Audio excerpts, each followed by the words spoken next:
Presentamos el trabajo que habla sobre las hilanderas de Velázquez.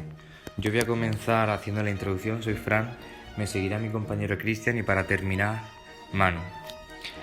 Nos encontramos ante una de las obras más representativas del artista, popularmente conocido que muchos de los críticos fechan esta obra en torno a la segunda mitad del siglo XVII, basándose en las influencias y en el estilo de la escuela italiana. No obstante, en 1848 Diego Ángulo Íñiguez puso de manifiesto por vez primera la relación entre la escena representada por Velázquez y el mito de Aracné.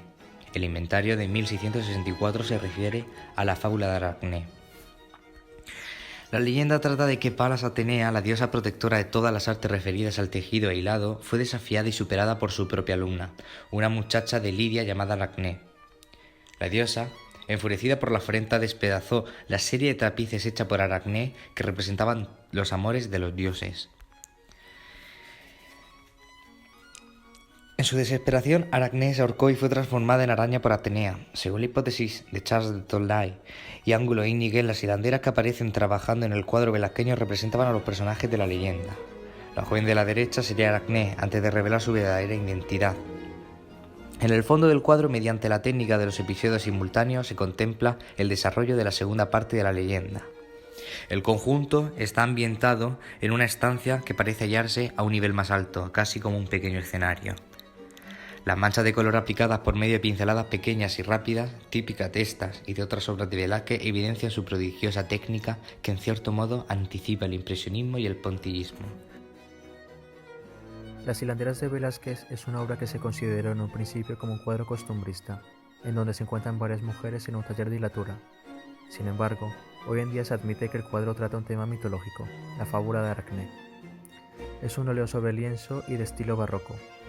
Velázquez da lugar a su técnica barroca del cuadro dentro del cuadro que utiliza previamente en su obra de las Meninas, donde el autor se pinta a sí mismo pintando un cuadro que no se ve y en el espejo del fondo se ve al rey Felipe IV y Mariana de Austria. El cuadro presenta un fuerte dinamismo generando verosimilitud gracias a la presencia de líneas oblicuas viéndose por ejemplo en la pierna de la anciana, en la cortina o la escalera. Sin embargo, en el segundo plano presenta un mayor sosiego acorde con el clasicismo, periodo fundamental de los temas mitológicos. Su composición es muy compleja y se realiza en diversos planos superpuestos, colocando lo cotidiano en primer plano y la escena principal al fondo. En una primera escena se observa 5 hilanderas sin ningún tipo de idealización, colocadas en forma circular en el taller de tapices. De izquierda a derecha se ve una mujer abriendo un velo rojo introduciendo a la escena. A su costado, una hilandera disfrazada de anciana que se ve delatada por su pierna descubierta con aspecto joven, quien es Atenea, mientras habla con una mujer que abre el velo. Después, una mujer que recoge madejas de lana del suelo y finalmente una joven hilandera que es Aracné, y un ayudante. En una segunda escena nos encontramos con el desenlace de la fábula donde 3 jóvenes observan cómo Atenea va a castigar a Aracné convirtiéndola en araña, por el tapiz que había confeccionado, el cual representa una escena del rapto de Europa, de Tiziano. En cuanto a la gama cromática, el autor juega con gamas frías y cálidas. En el primer plano, las figuras poseen tonos cálidos y en el segundo plano, un fondo frío y abierto dando lugar a sensación de profundidad, logrando así una mayor cercanía con el espectador. Actualmente, la obra se encuentra en el Museo del Prado en Madrid, pero este no fue su emplazamiento original. Su lugar de origen fue un inventario de bienes de Arce, el montero del rey y quien le encargó la obra a Velázquez. La labor del montero real era servir al rey mientras que él iba de cacería. Después de la muerte del montero de Felipe IV, la obra pasó a manos de otro particular, el duque de Medinaceli, y tras su muerte en 1711 se llevó al Real Alcázar de Madrid. La obra permaneció en el Alcázar hasta el día del incendio de Nochebuena en 1734 y Las hilanderas fue una de las 1038 obras de arte que se salvaron en el siniestro del Alcázar, pero resultó perjudicada por las llamas y fue posteriormente montada sobre un nuevo bastidor. Además, en consecuencia del incendio, se ensanchó el cuadro con una serie de modificaciones que no fueron pintadas por Velázquez.